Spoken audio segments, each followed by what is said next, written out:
অনেক সময় যে উপরে ময়লা আসে দর্শক আপনারা দেখতে পাচ্ছেন, তো কাকারা মূলত এই ময়লাটা উপর থেকে কেটে দিয়ে ফেলে দিচ্ছে।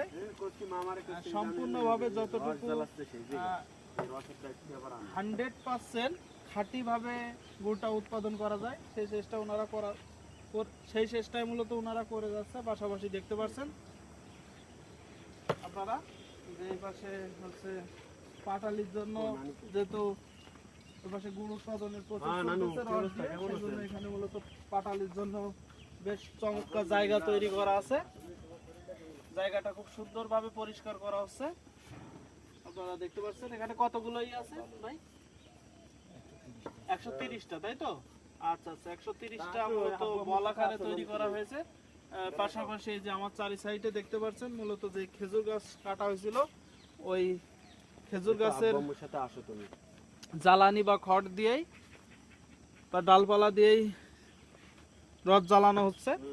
তো এখানে একটা খরচ কমে যাচ্ছে। আর এই পাশে জাল চলতেছে, একটা সুগন্ধি সাপ বা সুগন্ধি। ঠিক আছে নানু, সবাই ভালো আছে আলহামদুলিল্লাহ। তাহলে রাখো, মামা উঠলে আমার একটু ফোন দিতে। সেন্টারে কি বলে মামা উঠলে মামার একটু আমার ফোন দিতে। সুঘ্রাণ চলে আসছে অলরেডি একটু কাছে, আপনারা দেখলেই বুঝতে পারবেন ভালোভাবে জাল চলছে। একটা ভাব চলে আসছে যে তাঁত রস যেটাকে বলে, বেশ সুগন্ধি। ঠিক আছে।